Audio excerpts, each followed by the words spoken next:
This is Monty in the Morning, the show Phoenix Magazine readers voted #1 talk radio show in Arizona. #1 during your morning commute. #1 whenever news breaks during your day. And #1 whenever and wherever you want to talk sports. Now it's time for Monty in the Morning. Hey, yo, man. Him. Well, good morning to you. It is The Monty Show on Thursday, March 25th, 2020. It is 2021. 2021, yeah. It is You're NBA right. trade deadline day, and we celebrate a Utah Jazz scrimmage victory, Jake, over the Brooklyn Nets. And there's so much to talk about today, but I got to tell you, we got a new microphone. Sounds good, bro. We got it. It is. I think it may be crispy, as the cool kids like to say. And it is quite deep. You sound deep and professional. I have a deep voice, MFers.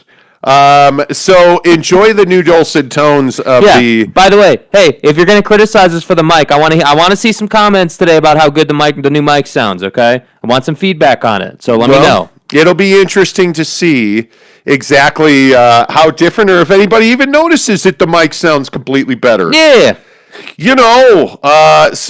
Pay attention to that during the show today. I want to get right to work on the NBA trade deadline because I think this is obviously the biggest story of the day. And I think when you are looking at a situation with a team like the Utah Jazz, the LA Lakers, Denver, you have a lot of teams right now that are looking to improve themselves.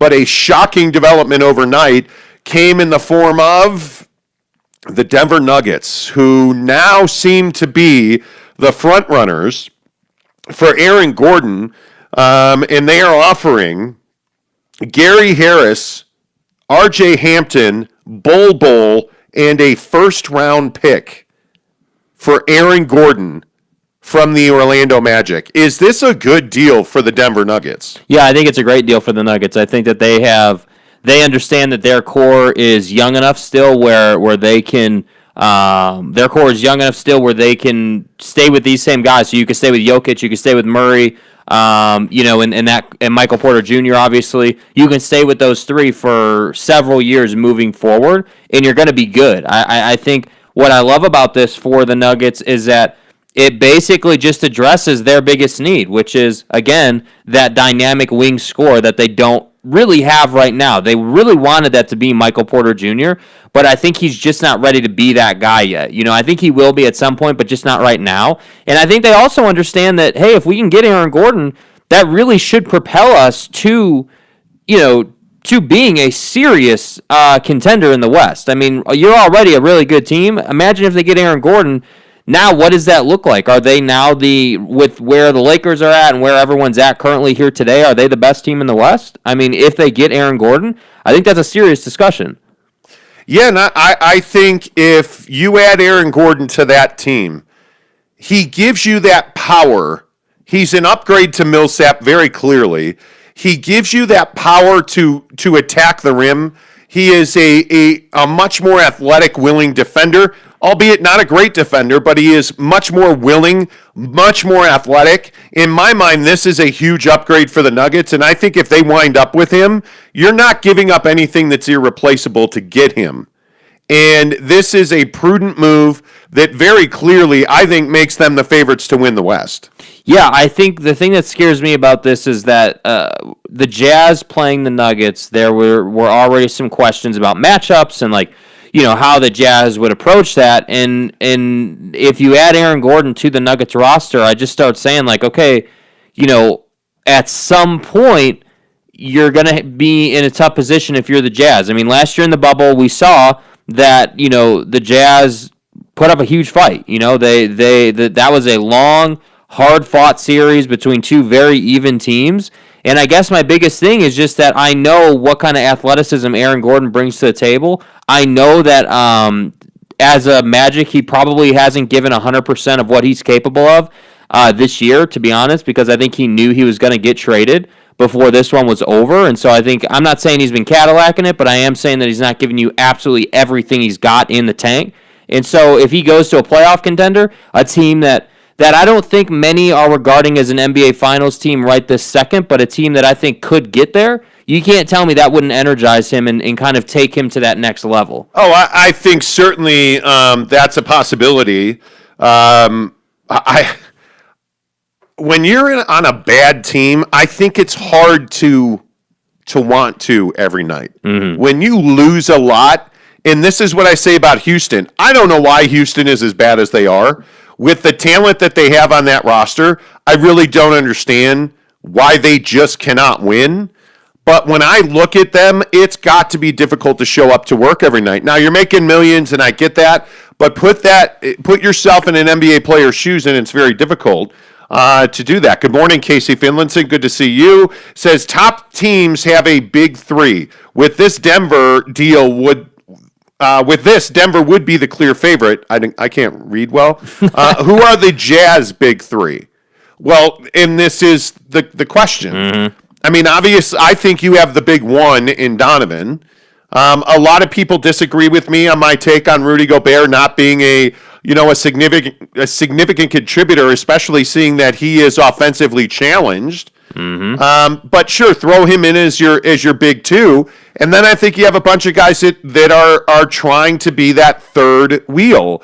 I mean, I look at Bojan Bogdanovic last night. I thought played much better. Clearly had his best game in a month. I look at guys like Joe Ingles, one of the hottest shooting three-point guys in the league right now. I look at Royce O'Neal. I just look at these other guys. It should be Mike Conley. It's not. It should be. I don't know that they have a big three. I don't know that they have a third guy who can step into that role and make a difference. No, that third guy is Aaron Gordon. That's who you want it to be. That's the trade that you should have made, and it just doesn't seem, again, as we talked about all week, it doesn't seem like the Jazz are being particularly aggressive at this deadline, and I think that like it or hate it, yeah, the Jazz don't have a big three. They've got a big 1.5, essentially. You've got a big 2 on defense, and you've got a big 1.5 on offense, which is, hey, you've got this amazing defensive player in Rudy Gobert.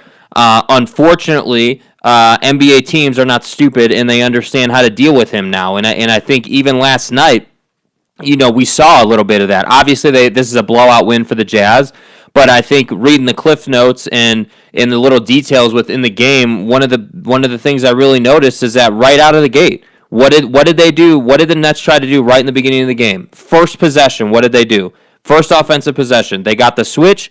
Rudy goes to the corner. They then move the guy that Rudy is guarding up to the wing to move him away from the basket. What does Jeff Green get? A wide open look in the paint. But he misses it because he's Jeff Green. He's at the end of his career, right? He misses it.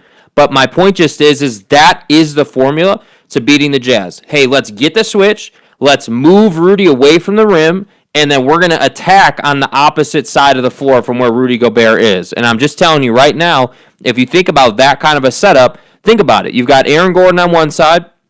You've got Jamal Murray at the top of the key. You've got Jokic standing at the elbow. And you've got two other guys on the floor, just, who are role players. So I'm just telling you, Aaron Gordon gives them a lot of flexibility in how they can attack the Jazz, and that's an issue. I don't even think Aaron Gordon is in their conversations. I don't think, maybe the Jazz have called on Aaron Gordon, I don't know. But if you look at the teams who are really linked to Aaron Gordon, I think the Boston Celtics had been until, this morning, the Boston Celtics had been the leaders for Aaron Gordon. But that clearly has changed now with Denver making a much stronger offer. I look at what happened to the Celtics last night, and I am still sitting here scratching my head. I don't know how many people saw it, but they're in the final minute of a game. Hell, they're in the final 5 seconds of a game. They get 3 possessions in the final 5 seconds. Jaylen Brown and Tatum never touched Nope. Jason Tatum never touched the ball in those final 3 possessions. Nope. Marcus Smart took 2 shots, and Daniel Tice took the potential game winner in the corner at the buzzer. Wide open look, too. And, of course, he missed. How do you not have Tatum or Brown touch the ball there? Well, because I think you have a bunch of try-hard guys in Boston. You need to upgrade. They know that. But Boston is that team who, over the last couple of seasons, has failed to make the deal Right. to upgrade themselves at the deadline. So I don't view them as a team that's going to go and make that splash. I look around the league. I don't know that there is a huge superstar traded today. Mm-hmm. There's a strong rumor now out there that the Lakers are the leading contenders to land Kyle Lowry. I mean, if they get Kyle Lowry, that would be just a coup for the LA Lakers. Huge. I think that's absolutely the mark of a championship team, because I think by playoff time LeBron's going to be back. I don't know what's going on with AD. I don't think the Lakers know what's going on with AD. They're talking about several more weeks that he's going to be out. Yeah. So I don't think you have a real firm grasp on what you're going to have outside of LeBron. Mm-hmm. That means you got to go and get somebody else. Yeah. And if you add Kyle Lowry to that mix, and if I'm the Lakers, I'm fine giving up. I would give up Kyle Kuzma. I would not be real thrilled to be giving up Montrezl Harrell to get Kyle Lowry. No, I think that I would rather give up Dennis Schroeder than Montrezl Harrell to get Kyle Lowry, frankly. I think that the thing that I love about Kyle Lowry is he's got the clutch gene, and he's a great teammate. He's somebody who has been there before. He's actually won a ring. He's paid his dues, as they say in the league. And I think, if you pair him with LeBron, those are both very smart basketball players. And so I think I could just see it now, like, okay, Kyle Lowry is going to run point. That takes LeBron off the ball, which is obviously great for LeBron. That really helps. That allows him to do his thing. And then I look at the rest of the roster, and that gives you options. That's the kind of move that pushes everybody down the roster a slot. And I think that's what you need if you're the Lakers. But again, because of how many people who are Jazz fans that watch this show, as we have these conversations, I want Jazz fans to be thinking, okay, well, let's say the Lakers get Lowry. Let's say the Nuggets get, Aaron Gordon. Who are the Jazz getting? Like, this is what I'm trying to point out here. Like, we've got all these conversations happening about the Lakers, the Nuggets. You've heard about the Suns potentially doing a deal to move Ayton, which I don't think that will happen, but there's been talks about that. You've got the rumor mill happening on all these different teams, but the Jazz are not in it. Like, the Jazz are not in the mix. And that's really surprising to me for a team who I think understands that they're limited in some aspects of the game, but I don't think there's any doubt they know that. I don't feel like I just don't feel like, even if they know that, I don't feel like there's a sense of urgency to go ahead and make your team as best as possible. The funny thing is, I was listening. It's funny you bring that up, because I was listening to Quinn Snyder's pregame press briefing yesterday, and Ben Anderson from KSL Sports asked Quinn about integrating new players into his system, and he talked about how those players shouldn't lose themselves. Andy Larson from the Trib asked Quinn about what's deadline day like for you as a coach. He claims he doesn't even know the exact date of the NBA trade deadline, which, come on, I'm not buying that. But I think what's really interesting is the Jazz are not in any rumor at the top of the league. Like, if you read the tea leaves, and I guess I shouldn't be surprised by it, but if you read the tea leaves, it does not appear that the Utah Jazz are in serious trade conversations. Because I think Aaron Gordon's probably the biggest name that'll get moved today. Mm-hmm. And depending on where that is, now, if you believe this Denver Nuggets rumor, I think that's a huge deal. The Knicks are supposedly chasing him as well. But I think that is a big deal. Yes, it is a game changer at the top of the Western Conference, man. And I'm not trying to wax poetic about the Nuggets, but I just feel like they are a very dangerous team for the Jazz. Yes. And to be honest with you, like, I think the bigger thing for me is that this is the first year where the Jazz have like a clear, concise path to the NBA Finals. Like, This is the first year where we can say, okay, the Lakers have some issues. We know that the Jazz are capable of beating the Clippers. That would be a tough series, but I know for a fact the Jazz could get by the Clippers, and then it's the damn Nuggets. And I'm just left here sitting here like, dude, like, Jokic is going to tear Gobert up. And then if Jokic is winning that matchup as much as we think he will, if it's anything similar to what Embiid did to Gobert, that's not going to be good for the Jazz. You can't have Jokic putting up 40 in a postseason game and think you're going to win. But I don't know that you can stop that. And this is the heart of the conversation on Rudy Gobert. You have this incredible talent in Rudy. Great defender, defensive player of the year every year. But what is his real value in crunch time?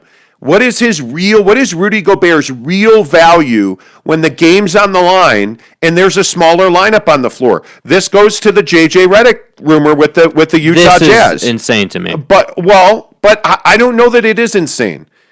The Utah Jazz are supposedly one of the top contenders in the buyout market for JJ Redick. If Redick gets bought out in New Orleans, which a lot of people think is going to happen, that he and Quinn Snyder, as everybody knows from their days at Duke, have a very close relationship. So a lot of people think that Quinn and JJ would reunite here in Utah, and Redick would run down the stretch and hopefully a deep playoff run with the Jazz. I think it makes a lot of sense. I understand it. This is a team that cannot shoot enough three-pointers. This is a team that needs to be able to get three-pointers up in volume. They struggle. And if you think about what we've talked about, what is the worst-case scenario for the Jazz? In my opinion, it is trailing by 6 to 10 points in the fourth quarter, because I don't know that you have a way to overcome that. You're with down Rudy 10 Gobert with 10 to go. Yeah, that's it. That's the worst-case scenario for this team. Yeah. And I think what we're seeing and what we have seen is they do not thrive in that situation because they don't have a guy that can create his shot outside of Donovan Mitchell. Because if you look at guys like Joe Ingles, Bojan Bogdanovic, Royce O'Neal, you look at the guys, the usual suspects. Mike Conley, to a lesser extent, can create his shot. Jordan Clarkson's the only other guy on the team that's an absolute bucket getter. But he isn't, and again, here's another thing, and I know this pisses off Jazz fans, and that's not at all what I'm trying to do here, but you look at Jordan Clarkson, he's a me guy, not a we guy. Mm-hmm. So he has to go outside of their normal system to get those shots up. And I think that when you're trailing, you need to know where the ball is and where the ball's going. And I think a lot of times when Jordan Clarkson's in the game, you don't know where the ball is and where it's going. Yeah, and I think that this is a great point. And I think that, just to use an example, like if you think about any of the great players in the league who have these, score the last 15 points for a team to close out and win the game, and they had an amazing performance. Well, why is it that they are able to do that? Yes, individually they're great players, but if you go a layer deeper, their offensive system is built to get them high percentage looks. And so this is another conversation we've had and I think it pertains to the JJ Redick thing. Right now, the Jazz don't really have, yes, every NBA team has an offensive system, right? But the Jazz don't have a system that consistently gets Donovan Mitchell high percentage look after high percentage look, right? The offense is essentially, hey, we're gonna have Mitchell bring it up, or we're gonna have Jingles bring it up when he's in the game.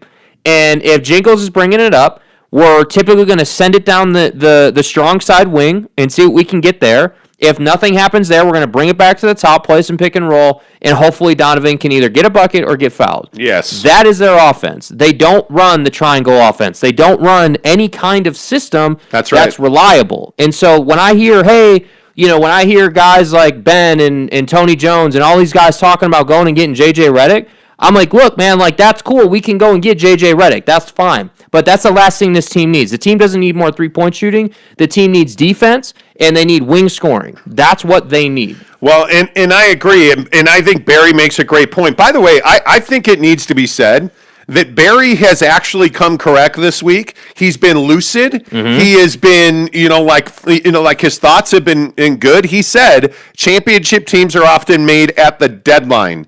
These trades define your desire as an organization, and they send a message to your players. 100% agree with that. Which is why the Knicks probably won't be involved in any meaningful deals today. Barry, I love you. That's exactly right. Forgotten Soul says, sup, y'all. What's up, man? What's going on with you? Cloud Guerrero says, Jordan Clarkson, 6th man of the year. That may be true. Maybe, but you know what? I like what Jordan brings to this team. I think Jordan Clarkson is a guy who gives you instant offense. And he is a guy that when you need a bucket, you can give him the ball, and he's going to get a shot up to the rim. Mm-hmm. And usually it's a quality shot. And there are nights where you can count on 20 points in rapid succession out of him. But there's a reason when the game is on the line that Jordan Clarkson is a rotational player for Quinn Snyder. He's not a guy. Think about the guys who are in the game in the last 2 minutes in crunch time. So the last 5 minutes of a game that's within 10 points. Yeah. Who are the 5 guys that are going to be on the floor? Well, you know for a fact it's going to be Don. It's going to be Gobert, right? You're probably looking at in recent times, it hasn't been Boyan. No, it's been Jingles. It's been Joe Ingles, so those 3 for sure. And then I think the matchup dictates the others. Yeah. Royce O'Neal, because he's an excellent on-ball defender, right? And then I think it's a mix of different guys. Yep. And whether that's Boyan, whether that Niang has seen some time.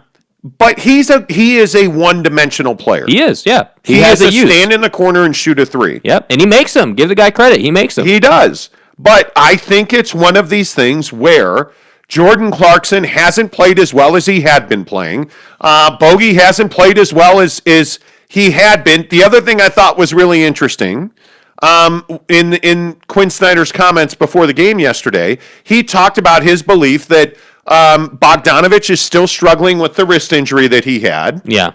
It was his shooting wrist. Okay, I get that. He missed a ton of time. Okay, I get that. But he was just fine early in the season. And here's the thing. If you're out there, you can't. If you're out there, you have expectations. Yeah, and I think the thing that really stands out to me is that you were red hot in December, January, and February. In 2 games before the All-Star break, and since you've been garbage. Yeah. I don't think this is a wrist thing. I do think it could be a mental fatigue thing. I think this team has never been considered the best team in the NBA. This grouping of guys together has never before been considered the best team in the NBA. There were a lot of people in February, including us on this show, that were saying the Utah Jazz are the best team in the NBA. And I think that comes with great pressure. When you have those kind of expectations and people are putting those kind of expectations on you, I think that builds a little bit in people's minds. In the NBA, for all the physical attributes that you need to play in the NBA, it still comes down to your mental ability. And I think a guy like Bojan Bogdanovic has never been counted on like this before. Right. He's never been asked to be.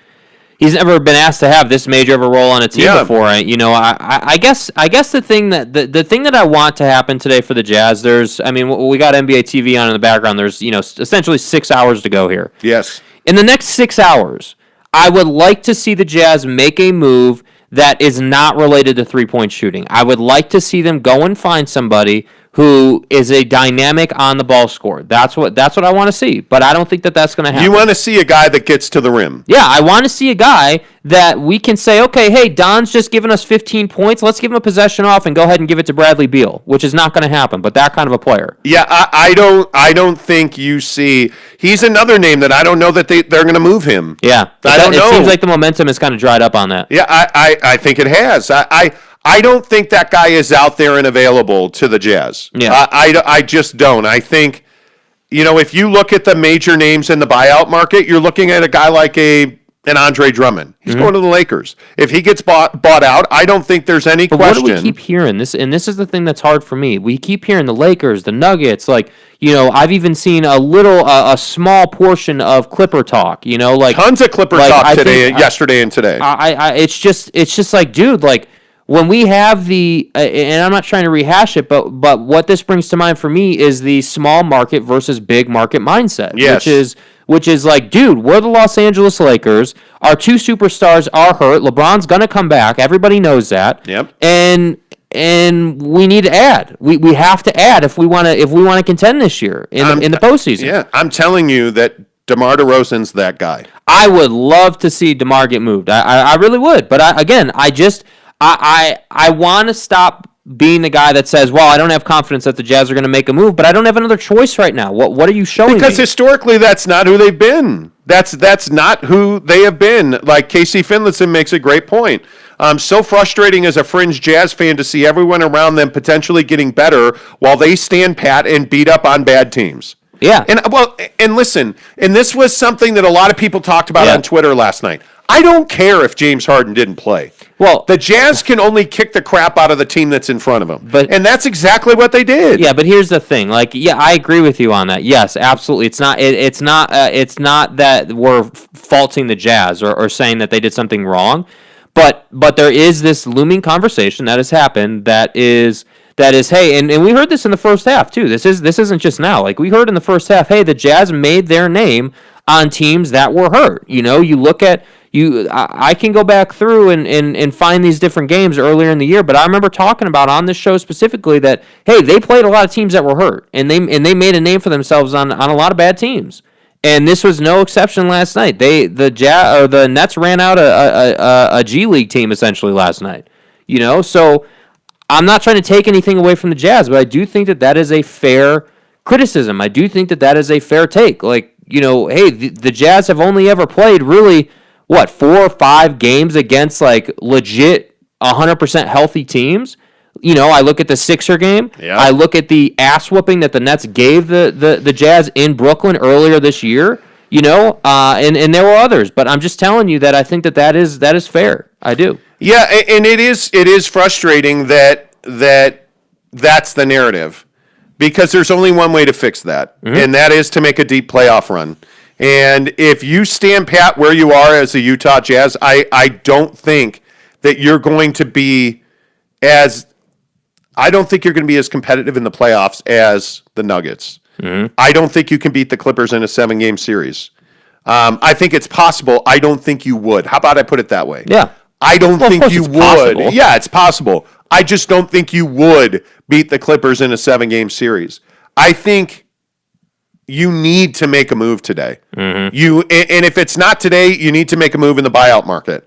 There has to be additions to this team, because, and I'm trying to be gentle because I get a lot of heat for being, you know, anti-Jazz, or there must have been 100 comments on YouTube yesterday saying that we're haters. I personally would like an apology. I would, because we ain't wrong, yo. But my point is, you're not going to win a championship with Royce O'Neal. You're not going to win it. Bojan Bogdanovic is not a championship caliber player. Donovan Mitchell, I don't know if he's a championship caliber player. I know he's yet. good enough to get you to the game. I don't know to see if he exactly. Can win it. I don't know if he can singularly take you to an NBA championship. You need great role players, but this team is thirsty for a number 2 guy. And I'm not saying that it's got to be, you know, the AD LeBron mix. I'm not saying it's got to be PG and Kawhi. Aaron Gordon, DeMar DeRozan, those are huge steps forward. Yes. But will the Jazz have the cojones to do that? I don't know. Couple other rumors I want to talk about. The Clippers seem to be awfully active this morning. There's a lot of people thinking that the Clippers and the Heat are competing for Kyle Lowry this morning. Yeah. And if that is in fact the case, and what the Raptors want is somebody to take Norman Powell with Kyle Lowry. Yeah. If the Clippers are willing to do that, boy, this could get a lot more interesting. Because if you add Powell and Lowry to the LA Clippers, that's a lot of grit and determination. And I think what that does is that pushes guys like, you know, Marcus Morris down the depth chart a little bit. Yep. It pushes those second-tier players in LA down the depth chart a little bit, because Norman Powell can play on any team. Correct. He can be, whether you need him to be a rotational player or you need him to be a number 1, Powell can play in any system. So watching Norman Powell highlights right here on the TV. And he is a knockdown guy. If last night was his last game as a Raptor, yeah, he has nothing to feel bad about. Right? That's a guy that can go to a contender and win. So I'd keep your eye on the Clippers today. I think the Clippers and Heat are going to battle it out over Lowry. And it'll be interesting. There's 2 names that I think are fascinating in Miami. Are you willing to give up Duncan Robinson and Tyler Hero? Yes. If the Heat do that, I think Toronto's going to make that deal. I would give up, though. If I'm the Heat, I give up those 2 guys to get Lowry and Powell, because those 2 guys instantly make me better. Because, again, and this is why it's so attractive for the Lakers to get Kyle Lowry. Kyle Lowry may not be the flashiest player, right? Like, he may not be the superstar, but here's what he is. He is savvy. He is veteran. He is very much of the Chris Paul era point guard, and he can make clutch shots when you need him to make clutch shots. And that's why I think a team like the Heat understands, okay, we had a slow start to the year, but we know we're going to be right there in the postseason. We know in 6 or 8 weeks' time, we're going to find ourselves in the postseason battling a team, and we're going to want veteran leadership on the ball, bringing the ball up. Well, the other name I think you got to watch here is the Phoenix Suns and Lonzo Ball, because there's a lot of people talking about whether or not Lonzo Ball is the missing piece in Phoenix.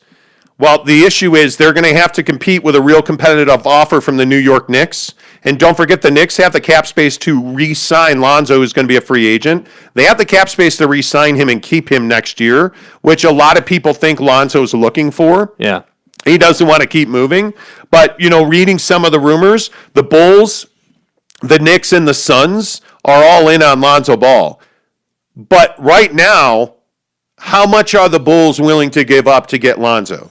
Because you're not giving up Lowry Markkanen to get Lonzo Ball. Yeah. That's subtraction You're definitely by not addition. giving up Levine. Well, and there's a lot of people who think Levine's not going to be traded by the Bulls, which I think is a mistake because they're garbage. Listen, I'm a diehard Bulls fan, grew up in Chicago. Do the math with Mike on the wall behind us. Look at the shoe on the wall. Yeah, Let's hey, go. how about that new AJ3, Let's man? go. You know, only the Heat. But there's a lot of people wondering what price are the Knicks, the Bulls, and the Suns willing to pay to get Lonzo, because it's going to be a heavy price. There's going to be a first-round pick in there, but the question is, are the Suns willing to include guys like Cam Johnson in a trade? Are they willing to? They're not going to trade a Mikal Bridges. Right. He is a foundational piece. But any of their rotation pieces off the bench, I have no problem seeing the Suns making that kind of move. And there's a lot of people who think that they're going to wind up making a real competitive offer for Lonzo Ball. But if the Bulls include Markkanen and Kobe White to get Lonzo Ball, I don't know if you're the Pelicans how you turn that down. Yeah, you got to pull the trigger on that one. Right? That's got to happen. And if you're the Knicks are said to be just fine offering Kevin Knox in a trade that ends up with them sending Ntilikina a first-round pick from the Dallas Mavericks and Kevin Knox. Because remember, the Knicks own that first-round pick from the Mavericks. Right. So if you send Ntilikina, Knox, and a first-round pick to New Orleans, I mean, New Orleans is going to have a ton of cap space, an extra first-round pick. Yeah. That makes a lot of sense to me. Well, and I think the Knicks are a team that really needs a point guard, frankly. I mean, they're a team that obviously, as we hear from Barry every day, Julius is doing his thing, and that's awesome. But if the Knicks are going to continue to grow and climb the ranks in the East, they got to have a more complete team. At some point, you got to go from the young, hey, we're going to make a lot of dumb mistakes on the floor and have one great guy in Julius, to, hey, yeah, we're going to move some of these guys, we're going to keep Julius, and we're going to add some veteran talent, and that's what I think they need to do.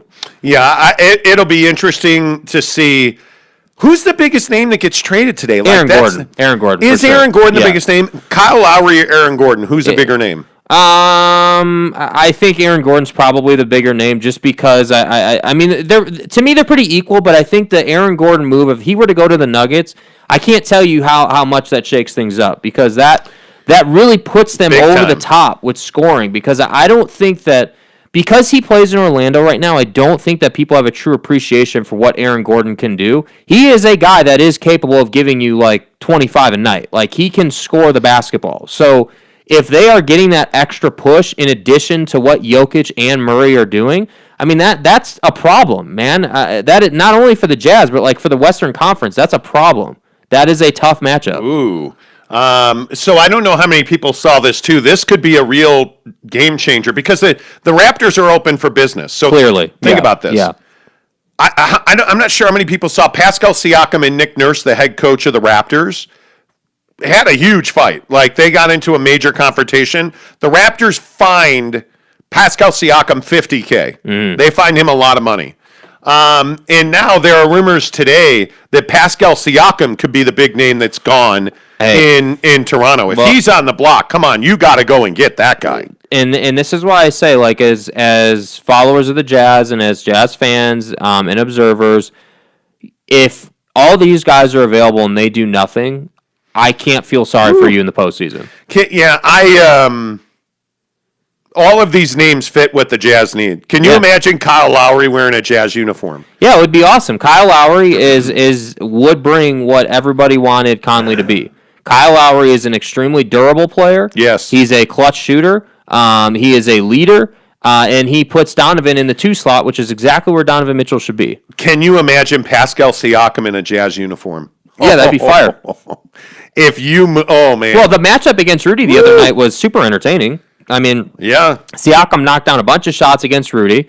He was able to pull him away from the rim. If you flipped Bojan Bogdanovic for Pascal Siakam, I would trade 2 players in a late round pick to get him for sure. I mean, seriously.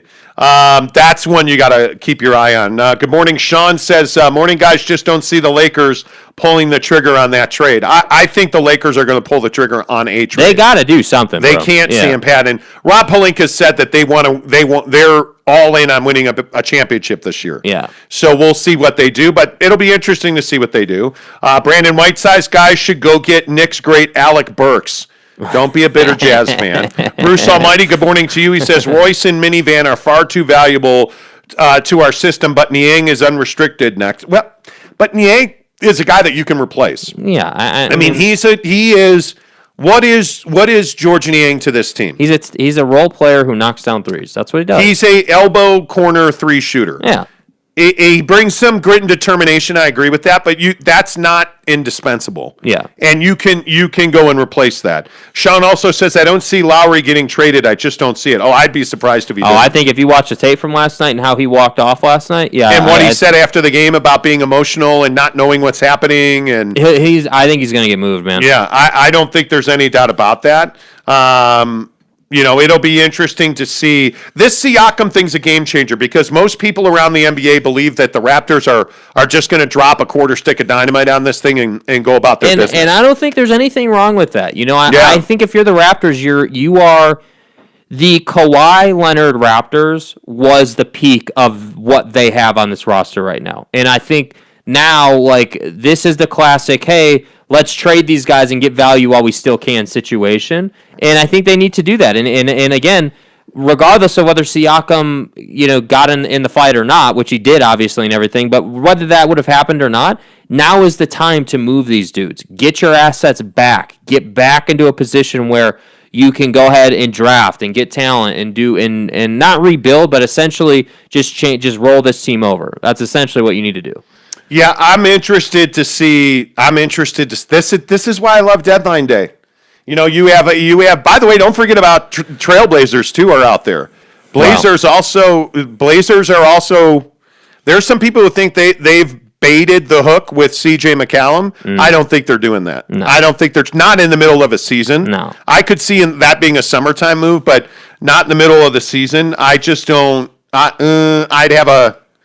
Better be something good getting back. Yeah, and obviously we haven't talked a lot about Andre Drummond today, just because I think he's a buyout guy. Yeah. Why would you trade for Andre Drummond? He's the guy that you add after the deadline. He's the guy that teams are going to be like, all right, now that we've had a decent deadline, what else can we add? Yeah, I think that Andre Drummond's value plummeted in the trade market when they announced they were trying to, or when it got out that they were trying to buy him out. Yeah. You're not just, that's Kevin Love in Cleveland. Nobody's going to trade for Kevin Love. Because, and I think the moment they got Jared Allen, I think that completely changed Kevin Love's value in Cleveland. Mm-hmm. And talking about, hey, Kevin Love is very clearly a buyout candidate. Yeah. There is no doubt about that. A lot of people talking about the Jazz should be in, the Jazz should be in a lot of trades. But they have to do something. I don't think they've ever had a conversation with the Chicago Bulls about Zach LaVine.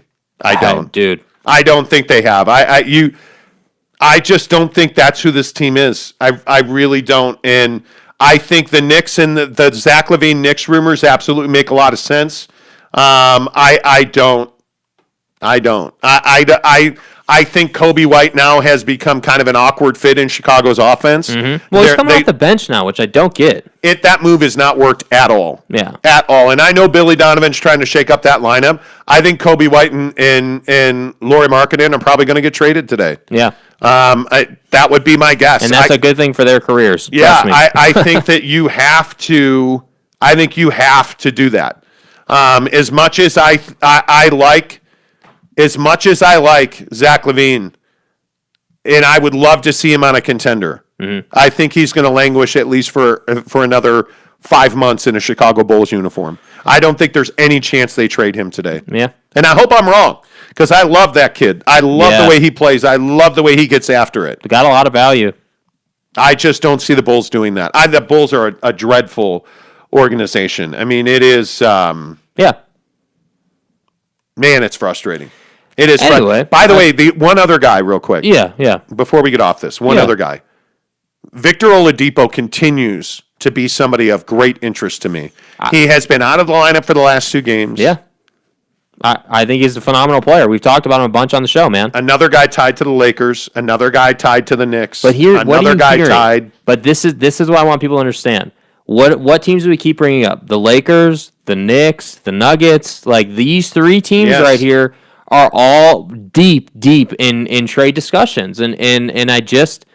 The first thing I'll say is that I don't think the Jazz, let's say the Jazz were deep in trade discussions, I don't think they're the team out there that, I think they're going to fly under the radar. If they were going to make a move, they're going to fly under the radar with it and surprise some people. But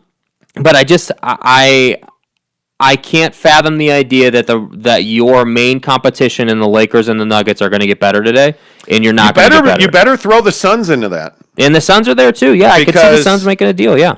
If they wind up, I mean, the other guy, LaMarcus Aldridge, not a lot of people are talking about that. LaMarcus Aldridge and Chris Paul are very good friends. And if LaMarcus Aldridge winds up standing at the elbow, look out. That's a huge problem because now you don't have to rely on DeAndre Ayton anymore. That's that pick and pop life, man. And LaMarcus Aldridge has made tens of millions of dollars on a pick and pop jump shot. Yeah. He's not a guy that's going to dunk on you. He's a guy that's going to shoot over you. And I'm just cautioning you that the Phoenix Suns, if they make even the smallest move, if they make a J.J. Redick, if they make a LaMarcus Aldridge, if they make, any of these moves we've talked about, they now become better. By the way, I keep forgetting all these guys. I still wonder what Kristaps Porzingis I just think it's does dumb happen, to move him, dude. I don't. I think they know they're not going to win a championship there with those two paired together. But I just don't know how we can say that. I don't think those two are the issue. It's the rest of the roster. It's the inconsistency with Tim Hardaway. It's all these other guys on their roster that are not winning players. Tim Hardaway has never been a championship caliber player. No, he hasn't. Luka Doncic has won championships in Europe, right? Like Kristaps Porzingis clearly is a phenomenal modern day big. Like, I just don't understand what's the game plan. Okay, we're gonna trade Porzingis, we're gonna get some picks back, and then what? You're gonna draft your way to the championship? Yeah. Like that is so rare. Like the Warriors really are the only team in the last probably decade that's been able to do that. Yeah. I think there could be a lot of changing fortunes today, and Mitch says you are just riding the Suns all day long, every day on this show. Well, I just think they're good. And yes, Devin Booker's my favorite player. Mm-hmm. It has nothing to do with that. The Suns are everything you want a developing team to be. Mm-hmm. They are a player away from being a legitimate contender because they can shoot the three. They have a superstar in Devin Booker who can shoot, who can score, who is defending. That's the other thing nobody talks about. Devin Booker's defense has gone up a lot this year. Mm-hmm. Chris Paul has brought a smart basketball dimension to them that they've been lacking. Right. And they are one legitimate role player who can score away from contending to win the Western Conference. Mm-hmm. So you can say I'm sleeping on it, but I don't think so. Ramel says, is DeMar DeRozan a good fit for the Jazz? He is. Yeah, I think he is. Okay, here's the game you play. When you say, I wonder, is DeMar DeRozan a good fit for the Jazz? Okay, well, instead of who? Bogdanovich? Yes. Instead of Royce O'Neal? Yes. Right? If you put Rudy, because Rudy's going to be there. If you put Rudy, Don, and DeMar on the floor together, Big three. you've got three guys that all do something different, and they all do those things really well. Yes, DeMar DeRozan's a great fit. Brandon Whiteside says, your Suns love nauseous. They haven't even made the playoffs in years. Perennial losers. Booker is trash. Okay, well, if there's anybody that's a Utah Jazz fan who doesn't want Devin Booker and isn't bitter he wasn't drafted by the Jazz in 2015 or whenever that was, I don't know what Devin Booker you're looking at. So wait, let me get this right. Devin Booker's trash, but Devin Booker has put up 70 in a game. Has Donovan Mitchell done that? Yes. No. Yes. Devin Booker is well regarded as one of the best scorers the league has in the entire league, not like just the Western Conference, in the entire league overall. And if you're saying that Devin Booker's trash, that just tells me that you're just going with the Suns never win anything, which I agree. They haven't won anything. That's true. But what I am saying is that Devin Booker is a hell of a player. And I would tell you that if you replace Devin Booker, or if you replace Don with Devin, I would say that you are even slightly better than you are right now. Honestly, I believe that. The guy is shooting 50% from the floor, and he's a jump shooter. Mm-hmm. He's not a guy that's constantly at the cup. He's a jump shooter. He is taking far more two-pointers this year than at any point in his career, pretty much. His 2-point percentage is 56%, and the degree of I'm not even going to engage in it. Yeah, I mean, this is completely, with all due respect, Brandon, because I love that you watch the show and you're a pretty smart basketball guy based on our conversations. Devin Booker being trash is just haterade. That's all that is. That's just not a well thought out. Yeah, take. And the Suns, I agree with you. Have a legacy of being really crappy. This is not your same old Suns team. And the record tells you that, by the way. Yeah, they are, with Chris Paul and the way that Monty Williams has built that offense, the Phoenix Suns are absolutely a lethal weapon. I mean, they can beat you in a 7-game series, there's no doubt.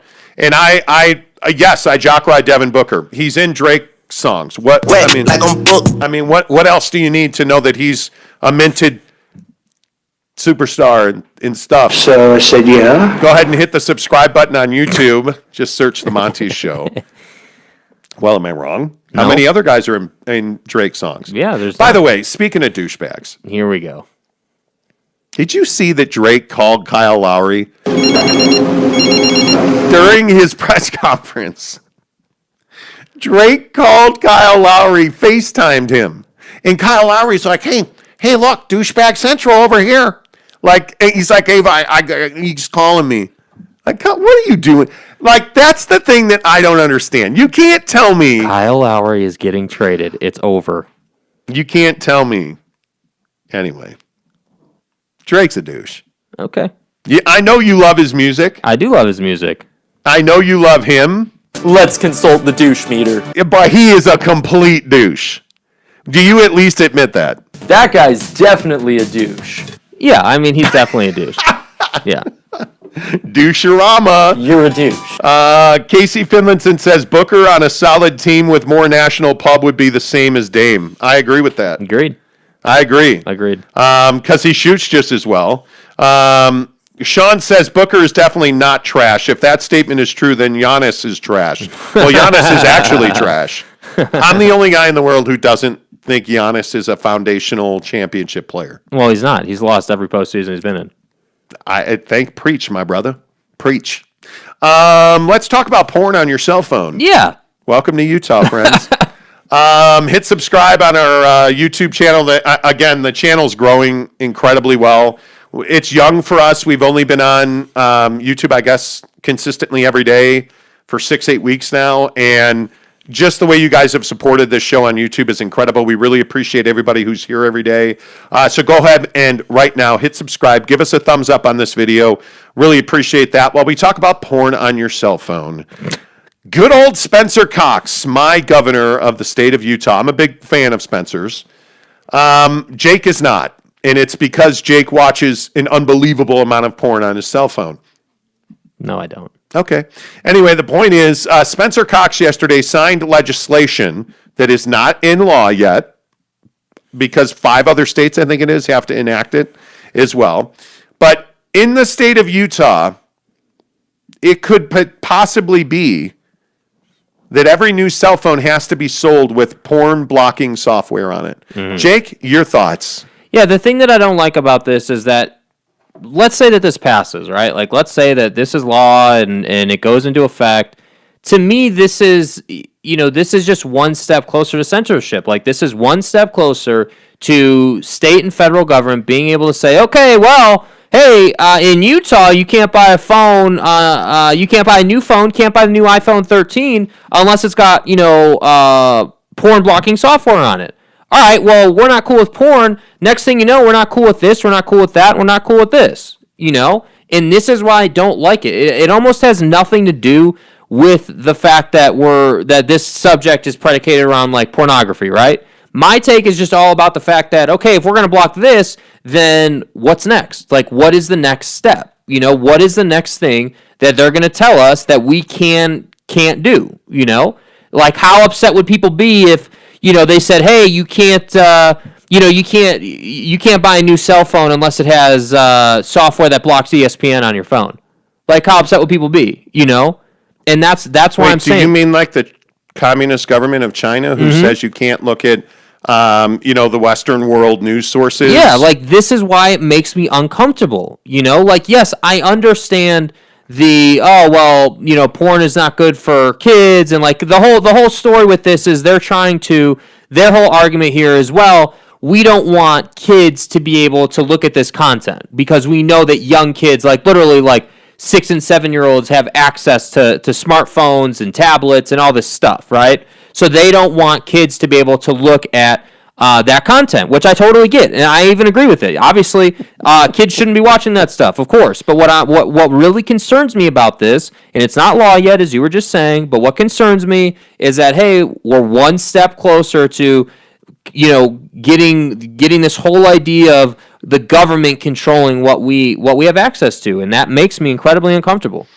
Yeah, I think what's interesting about this porn ban, this is not really a porn ban, because, and this is the thing that I think, if a teenage kid wants to watch porn, they're going to watch porn. They're going to get on the interwebs. They're going to get on an old iPhone, his friend's iPhone. They're going to find it. They're going to find it. Yeah. It's not as simple as saying this will completely limit a juvenile's access to pornography. Yeah. While I think porn is terrible for juveniles, it changes their brain, absolutely rewires their brains. Yeah. I think we have to allow at some point somebody to be a parent. And if you start coming inside my house and telling me what I can do in my own home, that's when things get dangerous. Yeah. Okay? It is... I don't know what you say about this. I don't know... I just don't know how this ever ends well in a state like Utah where... Don't you dare touch my long barrels. Oh, but we're not allowed to watch porn? Okay, thanks, Spence. Like, what sense does it make that you're gonna make the argument that you can have all of these red-blooded American teenagers. Let's go deer hunting with an AR-15. But while you're out there, don't you dare watch porn on your cell phone. Mm-hmm. Right? Like, yeah. What sense does it? And that's the thing that I would ask. And my wife wrote Spencer Cox a letter. Like, she actually sat down. Yes, I married a woman who actually can write and has handwriting skills. But anyway, the point is, she wrote a letter to Spencer Cox, like, talking about gun bans. And I would just say, hey, before we get into guns, Spence, yeah, I call him Spence. Much like I call Bogey Bojan that pissed a bunch of people off yesterday. I know. Bojan. I know it's Bojan. Thank you. Appreciate it. I would ask Spence, what is the practical application of your porn ban? Because, by the way, the other part of this is parents can remove the porn blocking software if they want. So what's the fucking point? Like you're putting the porn on there. Oh, well, here's your phone, little Jimmy. Don't you dare try to remove that porn ban. Hey, look at me. I mean, and then Jimmy comes out of his room and his forearm is like the size of his thigh. Well, what do you think he's going to do? He's going to figure out how to remove it. I guarantee you there's already a video on YouTube how to remove Utah porn block from your new iPhone. I have simple taste. Right? Like, you know for a fact that Pornhub is going to pay somebody to make a YouTube video, and it's probably going to be a naked chick with great cans making a YouTube video on how to remove a porn block. We're right? here for one reason. Tell our good friend of Not the Program, because she refused to come on, Mia Khalifa, she's going to make a video. Yeah. Like, do you really think that this is going to work? Do you really think it's going to work? No, it's not. That's why I say it's not about the content. It's about control. Giggity says, if it is porn now, what will it block next? That's what I'm saying. That's exactly That's what your I'm point. saying. Brandon Whiteside says, not good for incel population. I don't know what that means. Yeah, I don't know what that means. Incel? The involuntary celibate. Okay, so single people who got no game? Yeah, you're right. Single people with no game need porn. Jake, your thoughts. Go ahead. What would Jake. I do without you? Okay, so Jake is I think Jake is 15 years old, right? And we all are living in the crib, Casa de Monte. Oh my God. And You're ruthless. You are fucking ruthless. can I tell the story or no? No. Okay, good. No. So, we hear the printer working, right? Do you seriously not want me to No, tell I the story? don't. I don't. I have no desire to talk about it. Why don't you tell the story? Because I don't want to. Because I don't need to. Okay. The bottom line is don't print porn on a dot matrix printer. That's all I would say. Come on, that's a little funny. It's not funny to me. It's not. I don't think it's funny. Well, that's cool. I don't think it's funny. Anyway, kids and porn go hand in hand. How much porn did you watch as a kid? Not that much. Probably. How do you quantify how much you've watched? But I mean, as Like a by the kid, fucking but it hour was or what? cool when you guys, as a kid. Yeah, in like, high you- school, it's a thing. It's a thing, just like But drugs, even just before like high school, anything. right? Like, no, not really before high school. No, before high school, it was just like. But you got to remember, I'm not a Gen Zer. I wasn't 5 and had a phone. Like I didn't have a cell phone until I was probably 12 or 13. Well, right, but I didn't have a cell phone at all, and I can tell you, as a teenager, I remember being a kid named Kenny Ward's house, and his dad was one of the few people in Northbrook that had a satellite dish in his backyard. Like, and One of at the that big point, ones. yeah, one of like the Yeah. big ass like dishes, and. I remember we were all trying to figure out how to point the dish so that we could get the porn channels that he knew his dad watched. Like, that's what I had to go through if I ever wanted to see porn. Like, we had VHS and Betamax players, bro. I don't want to hear about, like, you had cell phones and computers. I never had any of that. Yeah, I mean, and that's why I say, like, I don't know. I just think overall, like, I just don't like this whole situation. I think that it's just not I just don't understand what is the point? What is the point? Because if you can remove the software and it's not going to work anyway, what's the point? Like, there's just no upside. Yeah, Trent says, I've heard this story about Jake printing porn in the past. It's classic. Jake, it's funny. It's not something to be embarrassed about. I see, like, Okay, tell the fucking story then. Tell it. You tell the No, story. I'm not telling it. You tell it because it's better from your perspective. Go ahead, tell it. Go ahead, tell it.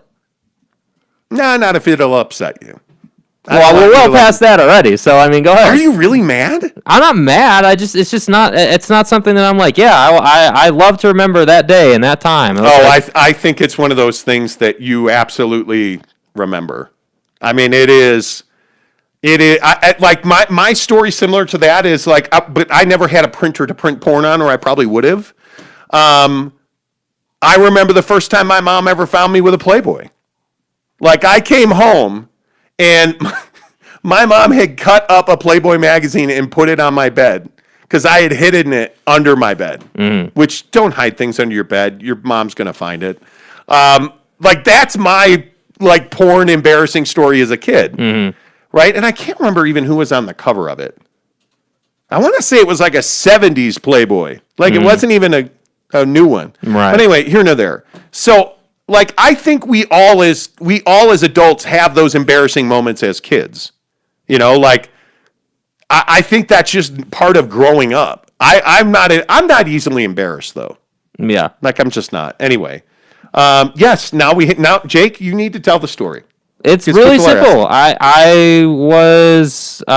don't even remember. I think it was. The issue is that there was some malfunction with the printer, right? So it wasn't working like when I tried to do it. And then I think I almost want to say it was like maybe like a week later, I think, from when I actually tried to do it.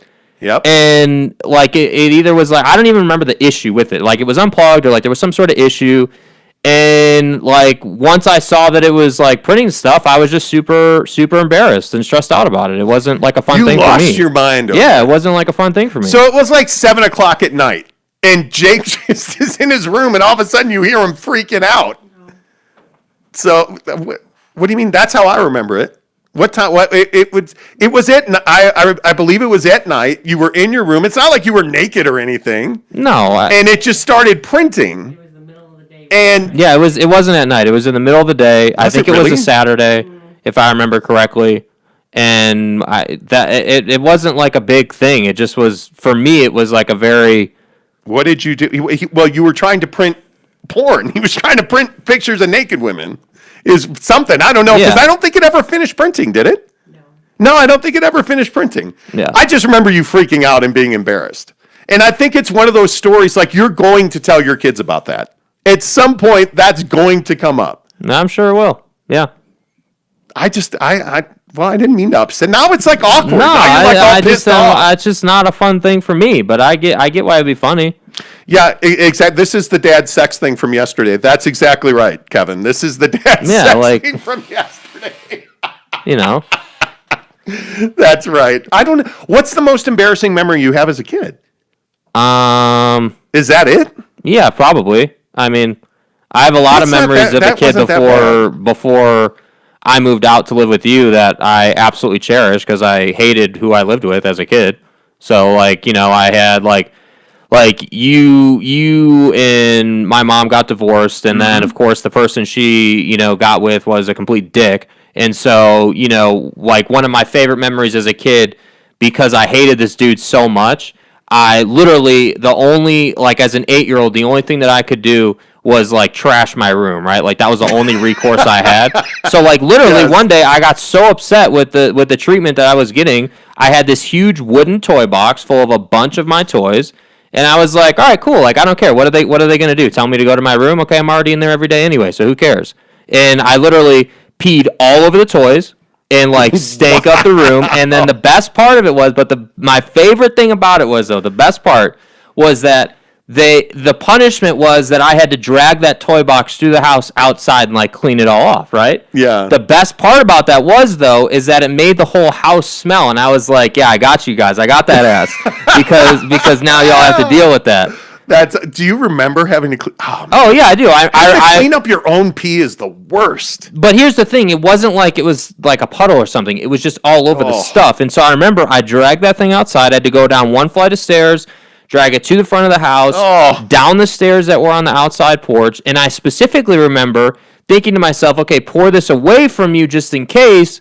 And it just was one of the, like, I know that sounds foul, but it was like one of the best things. It was one of the most gangster things that I ever did.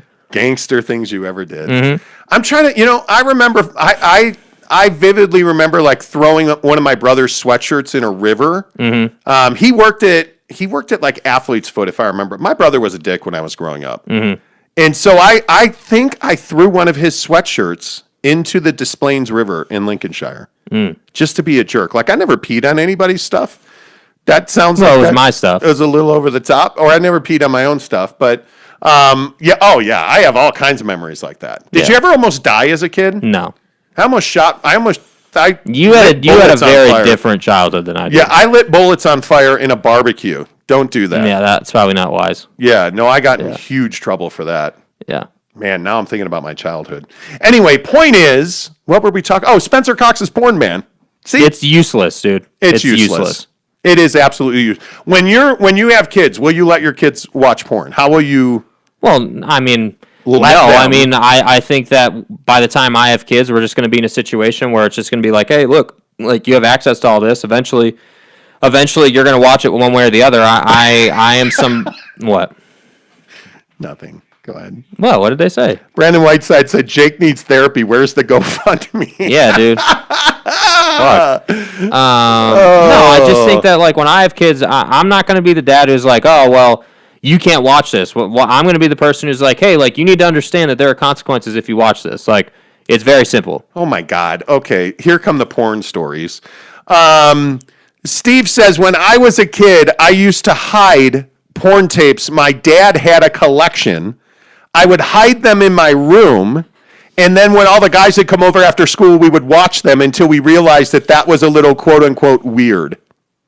This is a code 10 abort. Yeah, I can honestly say I've never watched, well, maybe I did on, yeah, I guess I did on that satellite dish.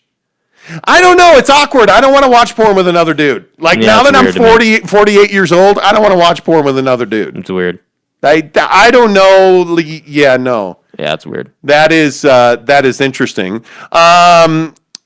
Nick wants to know, what did this guy do, Jake? Was he just mean to you? You peed on your own toys in spite. Yeah, well, but it's not like you were abused as a child, or it's not like, It wasn't physical abuse. It was, hey, you're not my kid. I hate you.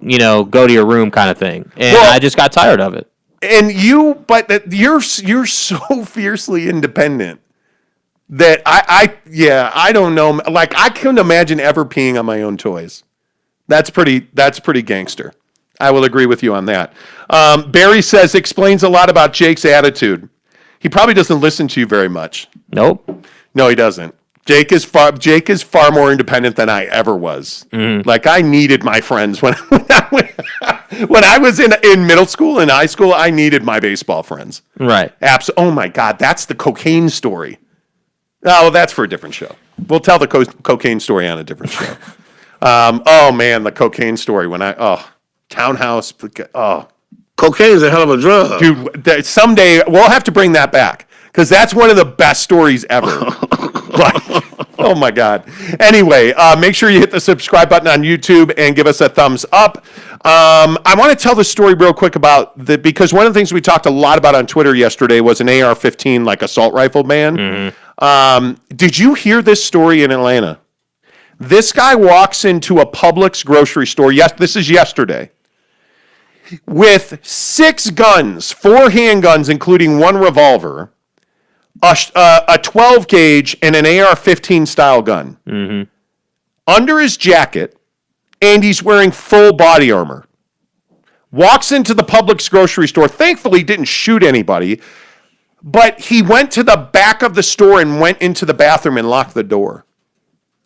Well, of course he was suspicious, so they called the cops. I would think. He was in the bathroom long enough that the cops were waiting for him when he came out. Yeah.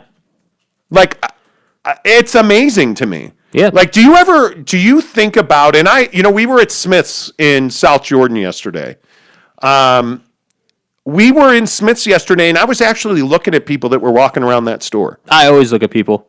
I always watch. You do? I always pay attention. Yeah, absolutely. Man, I can't say that I notice everybody. I mean, I'm more paranoid than most people are, but I'm not saying that I go to the store thinking I'm not coming home, but what I am saying is that I'm not the guy who's just wandering the store like in my own little world. Like, I pay attention. Yeah, I found myself watching people yesterday. It was really, I don't think I'd been to the store since the you don't leave the house much. You don't leave the house much. I don't. With this coronavirus thing, a week from yesterday, I get my second Pfizer vaccine. I'm really worried about that, by the way. Yeah. Dude, they say the second Pfizer vaccine shot is just debilitating. Puts like the PTO in, bud. Yeah, well, the problem is it's the last day of the month. Well, for you, Tuesday's the last day of the month because that's going to put you on your ass. I think so, but it is really, I'm nervous about that, man. Like, it is, the first Pfizer shot I got, I had an incredible headache the next day. Right. And so now Mrs. Monty and I are due to get the second shot next Tuesday. And my sister got it.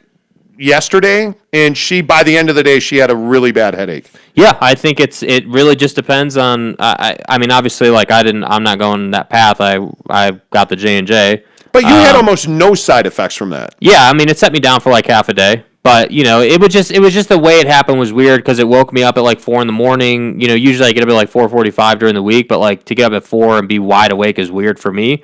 I'm not usually the guy who wakes up wide awake. And so I just woke up wide awake at like 4 a.m. It's like pouring snow, and I'm like, cool. Like, I wish I was sleeping right now. Like, I don't want to be awake, and I couldn't go back to sleep. And I had the miserable experience of being awake for 3 hours from 4 a.m. to 7 a.m. with a pounding headache and trying to sleep. Oh, it's the worst. And I was like, all right, well, I got two choices here. I can take some Ghost Gamer and just like get on blast and try to beat this thing, or I can try to fall asleep right here. It was that bad for you? Like, yeah. Did I know that it was that bad for you? Like, you seem to have handled that really well. Well, yeah, I mean, what else am I going to do? Like, there's no sense in complaining about it. It's just like, we were that morning, like, I didn't tell you about it until I think like 5:30 because I was like, dude, like we were supposed to do some design stuff and we had some work to do. Yeah. And I was like, all right, well, hopefully, like, once I get back into my normal operating hours, like, once I get to, like, 5, right, hopefully then, like, my body will, get back in shape. But it just didn't happen for me. And then I think the biggest great thing that I did was when I got the vaccine, I picked up a big-ass thing of Tylenol. You can't take Advil, but you can take Tylenol. Right, and the Tylenol really got me through after about 10 o'clock.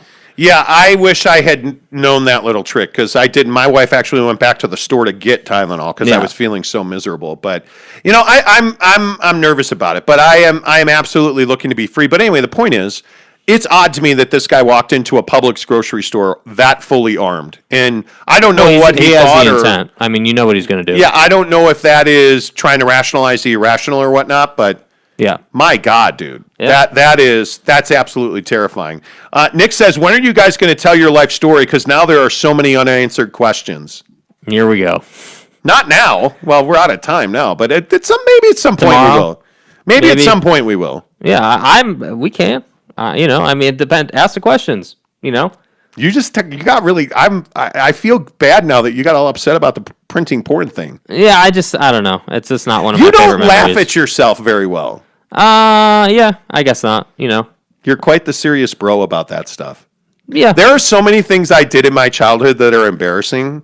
Like lighting the river on fire and getting in huge trouble. I broke a sewer main in a city that I will remain not telling about. Like, here's the thing. With dynamite when I was a kid. Like, my childhood was so different, though. Like, I don't have, like, childhood friends, and, like, I don't have all that, Like, that's why I say, like... Because you grew up growing up... Well, are we getting into this now? We don't have time. You grew up in suburban Chicago. Mm-hmm. So you moved to California with us. Mm-hmm. And so you left a lot of your friends behind. But just to be clear, I didn't move with you, right? Like, I packed my shit in 2 boxes and was like, all right, like, cool, I guess I'm just going to go and do it, even though, like, at that time, like, I didn't, like, really know you.